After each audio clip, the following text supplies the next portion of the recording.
Hola a todos y todas, estamos hoy compartiendo otro espacio donde la idea es hablar del área metropolitana de Buenos Aires y con esto disparar, que sea un poquito un material que les sirva para disparar lo que va a ser la primera experiencia de práctico que van a llevar adelante. El área metropolitana de Buenos Aires es una entidad eh, muy importante porque funciona en realidad como una sola ciudad. Nosotros, algunos viven en un municipio, no sé, en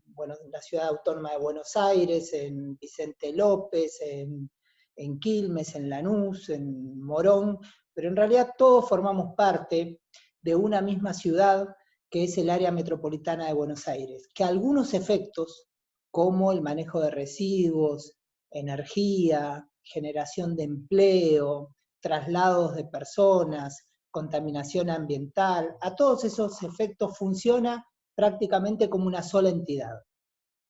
La ciudad autónoma de Buenos Aires, que es un poco la gran área central de toda el área metropolitana, tiene unos 3 millones de habitantes como población estable desde hace 60 años o más. Sin embargo, todos los días ingresan y egresan a la ciudad, cuando no hay cuarentena y pandemias, ingresan unos 4 o 5 millones de personas a realizar determinadas actividades que se desarrollan adentro del área metropolitana. Y esas personas que ingresan consumen servicios de educación, trabajo, muchas veces consumen adentro de la ciudad, generan ingresos hacia la ciudad, con lo cual es difícil pensar la ciudad recortada del área metropolitana o cada fragmento recortado, porque funciona como un sistema. Y si una parte de un sistema está muy afectada, en general replica de alguna manera en el resto de los componentes de ese sistema. Así que vamos a hablar hoy un poquito del área metropolitana, que es nuestra sede, nuestra gran casa como área metropolitana.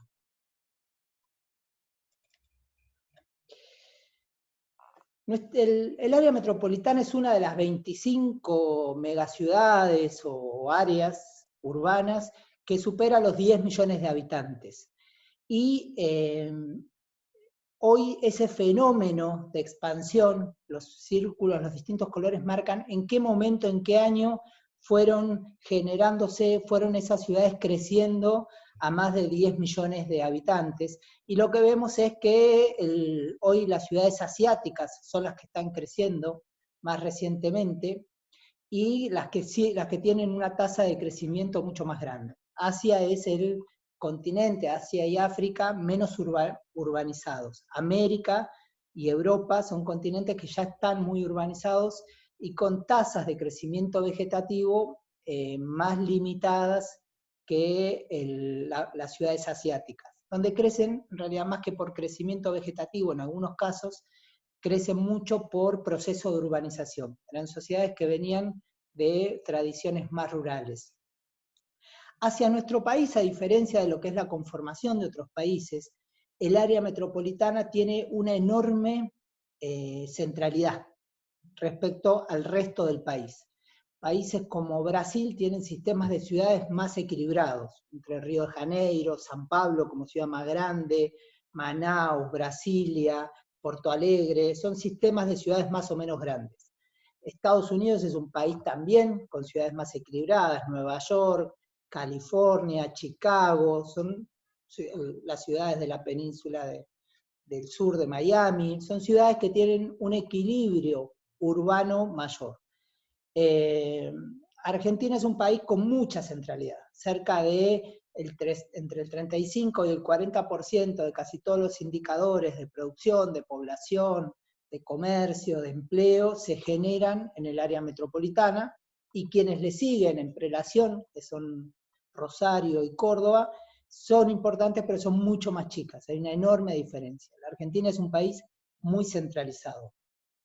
En general tendemos a pensar que es un defecto, probablemente lo sea.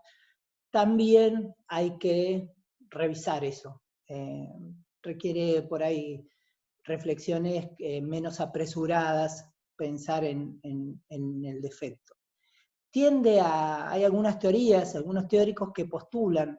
que una ciudad alcanza sus mejores estándares de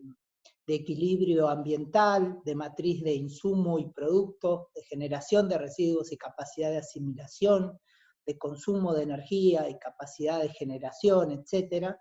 en torno a los 500.000 habitantes. Como que esta es la unidad ambiental más funcional. Yo creo que todo puede ser revisable. Sin duda alguna es un monstruo grande, una ciudad de casi 14 millones de habitantes, como es toda el área metropolitana completa. Es un fenómeno urbano de mínima, de mucha complejidad, de mucha potencialidad de conflicto, y también, en otros sentidos, tiene algunas potencialidades y algunas riquezas esa concentración de población. Muchas veces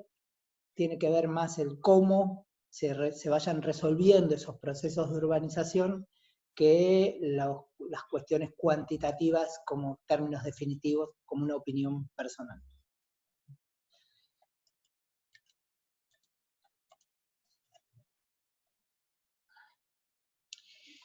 La cátedra trabaja en un modelo teórico, que es el siguiente, que vamos a explicar un poquito y lo vamos a usar para tratar de analizar el área metropolitana en torno a ese modelo teórico. Ese modelo lo que establece, básicamente, es que existe un medio biofísico, una cuestión física, que está compuesta por un soporte natural como origen territorial, como soporte del territorio, un hecho antrópico, que es lo que el hombre produce en términos de infraestructura, de construcción edilicia, que es el subsistema construido, y que ese sistema natural recibe ese subsistema construido de una forma que puede ser armoniosa o conflictiva, ya veremos cómo. Y que por otro lado, ese medio biofísico, esa cuestión física, interactúa todo el tiempo con una cuestión que tiene que ver con la organización de esa sociedad, con la organización social, y que a su vez tiene otros dos subsistemas internos. Uno es el de la población, en tanto conjunto humano que se asienta en un territorio y se asocia para vivir en comunidad en un territorio, y por otro lado un subsistema productivo que le da el sustento económico a ese subsistema social y que a su vez le da oportunidades de empleo y lógicas de redistribución de ese excedente producido. Eso se enmarca en un marco jurídico institucional que le permite funcionar, le genera reglas de juego, y que a su vez está supeditado por momentos culturales. ¿Cómo explicar? La Inquisición, de alguna manera, fue un marco jurídico institucional en una época de la historia, en el medioevo, y eso era sostenido por un marco político, cultural, que le daba sentido y le daba posibilidad y le daba razón de ser a la Inquisición. Hoy pensar en la Inquisición, al menos en la cultura occidental, es absolutamente imposible, alocado. Sin embargo, hace 700, 800 años, era una cosa natural, porque había un marco jurídico, un marco cultural, político, que le daba sentido a ese, que le daba un marco de contención a esa estructura jurídica que permitía quemar gente en la hoguera porque, no sé, porque soñaba, tenía pesadilla de noche. El subsistema natural, como primer componente, es el territorio virgen. En ese sentido, el área metropolitana de Buenos Aires tiene una característica que es muy interesante. El área metropolitana es esta placa que vemos acá, que estoy señalando con el mouse, y está a la cola de la última estribación del sistema de la selva amazónica que viene por el delta y que viene desde la Amazonia y que tiene sus últimos estertores llegando aquí al delta, al área metropolitana. Y por otro lado, forma parte de un sistema natural de planicie de llanura pampeana, que es el dominante, y que está en esta parte del territorio. Y a su vez tiene un borde de agua, con un costado que tiene casi un perfil marítimo, pero es agua dulce, con lo valioso que es eso, en el Río de la Plata. Esos grandes componentes hacen que nosotros tengamos una ciudad que es una ciudad amigable para el asentamiento humano, eh, amigable para fundar edificios, para el crecimiento de distintas especies arbóreas, vegetales, todo tipo de palmeras, ombúes, crecen en una plaza o en un parque o en un jardín del área metropolitana de Buenos Aires, y le da una enorme riqueza, es un área que tiene mucha capacidad de procesar lo que genera en términos de contaminación ambiental, porque es una ciudad muy plana, con un borde casi marítimo, entonces está permanentemente ventilada, soplada por vientos, y eso despeja el ambiente, así que es una ciudad amigable. También forma parte de un sistema de cuencas, de ríos que van a desembocar al estuario del Río de la Plata, con lo cual esos ríos de llanura muchas veces tienen comportamientos erráticos. Si algún día tienen la oportunidad de viajar en un periodo de muchas lluvias, de viajar en avión por encima del área de la zona pampeana, van a ver cómo hay grandes espejos de agua, porque los ríos de llanura tienen un comportamiento de ríos aletargados, con muchos rulitos, que normalmente tienen poco cauce, poco calado, y que cuando tienen que escurrir agua de lluvia suelen desbordar. Ese comportamiento es típico de la llanura pampeana, pero cuando uno le pone a eso una ciudad arriba, puede generar conflictos como muchas veces lo ha generado. Esto es un recorte más cercano de dónde pisa, por ejemplo, la capital federal respecto a ese soporte natural que la contiene, donde tenemos una zona más inundable, que es la zona sur, y que a su vez es toda la cuenca del río Matanza-Riachuelo, y que hace que todo el partido de La Matanza sea un partido bajo, por ejemplo.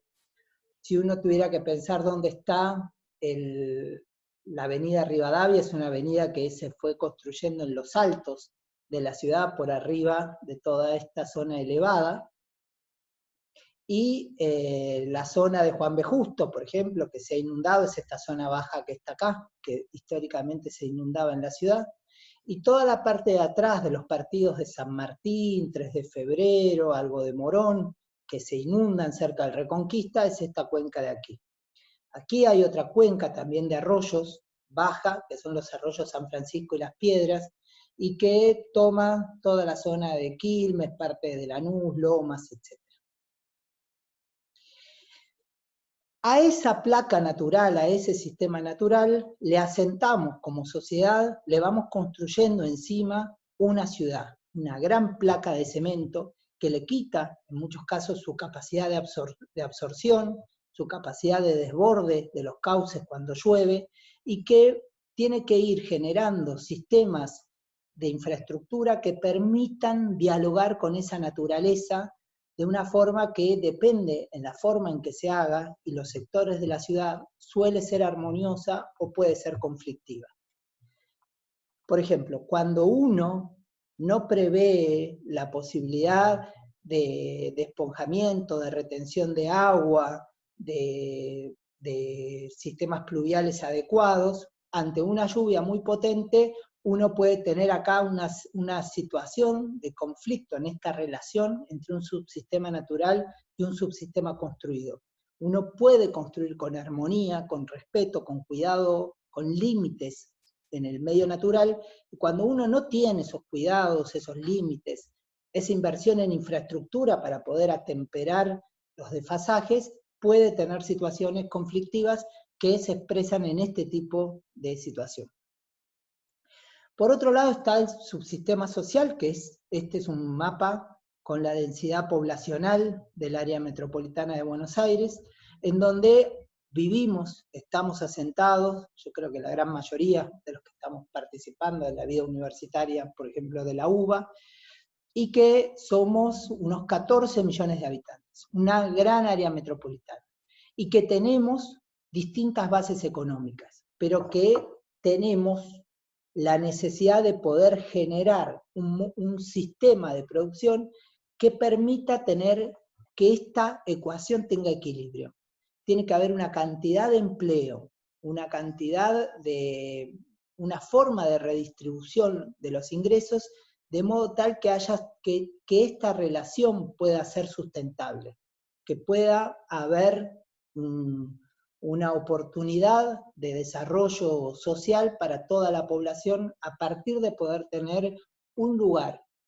planificado y sustentable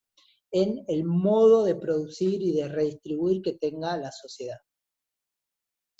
Cuando eso no pasa, cuando la sociedad no tiene esa capacidad, empiezan a producirse estos conflictos entre el sistema social y el sistema productivo, porque empieza a haber demandas insatisfechas que no se resuelven y que se expresan, afloran como conflictos. En general, detrás de un conflicto social de falta de empleo, de cierre de una fábrica, lo que estamos teniendo en definitiva en términos de modelización de las situaciones es este cortocircuito entre un subsistema social y un subsistema productivo. Cuando hay armonía, cuando esto funciona, un fragmento de la ciudad común, esto es una foto creo que del centro de Lugano, con una densidad poblacional razonable, con una oferta de servicios razonable, construida en un lugar geográficamente sin riesgo ambiental, uno puede decir que tiene dentro de todo una situación de equilibrio, una situación de armonía. Cuando uno presencia estos paisajes que están metidos por toda el área metropolitana, o en gran parte del área metropolitana también, es porque está habiendo un desfasaje en este sistema. Este modelo expresa, puede analizar que está generando cortocircuitos por todos lados. Que hay gente que está asentada físicamente, está viviendo en lugares donde ambientalmente es imposible, donde hay población que no encuentra, en los términos en que se organiza la sociedad, no encuentra trabajo, o no hay capacitación, o no hay formación, o no hay posibilidades de que se pueda desarrollar esta forma de vida urbana en armonía. Y todo eso dado en un marco político, cultural y en un marco jurídico, institucional, que trata de alguna manera de ordenar y de lidiar con esos conflictos y tratar de resolverlos. Si evaluamos varias variables del área metropolitana, habíamos hablado de la cuestión ambiental, donde hay zonas, el soporte natural del área, donde hay zonas que son altas y hay zonas que son naturalmente bajas, propensas para el conflicto, con una necesidad insoslayable de tener obras de infraestructura que hagan posible la vida humana sin un modo conflictivo. Hay un sistema de movilidad, de infraestructuras de movilidad que permiten los desplazamientos en un área tan compleja, ya sean desplazamientos, como veíamos en la clase de transporte, en forma pública, privada, vehicular, en transporte guiado, etc. Hay todo un sistema de movilidad que en el caso del área metropolitana de Buenos Aires, decíamos en otra clase que es radioconcéntrico, tiene la forma de una mano, donde casi todas las vías principales y las infraestructuras están apuntando a la cabeza, al centro del área metropolitana, que es la ciudad autónoma de Buenos Aires, y que concentra gran cantidad de viajes. Hay todo un sistema de localizaciones industriales de distinta generación, las de última generación, también cuestionable, opinable, pero tienen que ver con los sistemas rápidos de movilidad. Estos son la localización de grandes industrias o parques industriales, que se dan también en las zonas que están cerca de una infraestructura de movilidad que permita el acceso y egreso para la matriz productiva. Hay un mapa de niveles sociohabitacionales que nos da cuenta de dónde se aloja la población con más recursos y la población con menos recursos, y entonces podemos empezar a ver relaciones de dónde vive la población que tiene más vulnerabilidad económica, socioeconómica, respecto a cuáles son las zonas más bajas y más vulnerables desde lo ambiental, donde presumiblemente el costo del suelo sea un costo más barato para poder localizarse o poder localizarse en la informalidad, porque no hay posibilidades por ese desfasaje en la organización social, no hay posibilidades, ese marco jurídico no está permitiendo que haya sectores de la sociedad que puedan resolver su localización, su vivienda de manera formal, porque no tienen acceso a crédito, etc. Entonces podemos ver la relación entre los niveles topográficos, o la vulnerabilidad ambiental, la vulnerabilidad social. Podemos ver cómo de alguna manera los sectores de mayores ingresos son los que viven mejor ubicados también respecto a las infraestructuras de movilidad, dándose fenómenos de insularización. Los pobres no solo son pobres y viven en lugares en que se inundan, sino que además tienen pocas infraestructuras o ninguna infraestructura de movilidad para poder buscar empleo, acceder a servicios de educación, de cultura, de recreación, institucionales, etc. Y en este mapa vemos las villas, asentamientos en azul, villas en rojo, y los barrios privados en amarillo, como un fenómeno que también da cuenta de un proceso social de desintegración, de gente que debe aislarse porque el sistema social no está generando una lógica de redistribución que permita que en el territorio todos podamos vivir uno al lado del otro tranquilos, porque como hay barreras que requieren, no requieren, hay quienes creen que se requieren de barreras físicas para estar fuera de la sociedad. Algunos por elección o por paranoia, y otros por necesidad o por obligación, porque terminan quedando afuera, terminan desplazados hacia afuera. Y otros se quedan afuera generando burbujas internas, pero quedando afuera al fin del funcionamiento del medio ambiente, del funcionamiento social, normal, natural, cultural, etc. Y todo eso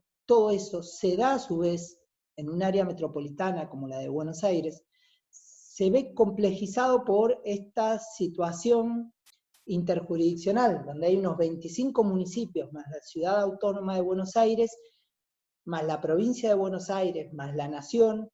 y que todos esos factores, todas esas institucionalidades, les toca convivir, les toca articular cada uno con sus reglas de juego, cada uno con sus normativas, intentando y obligados a tener que dominar todas estas complejidades que estamos viendo que hay en el territorio, dominar esas complejidades en un marco jurídico institucional que les haga posible. Entonces hay instituciones como el transporte, que la CNRT regula la movilidad en el área metropolitana de Buenos Aires, el sistema ferroviario se maneja a nivel nacional, el manejo de residuos a través del SIAMSE regula el ordenamiento de la generación y la disposición de los residuos sólidos urbanos.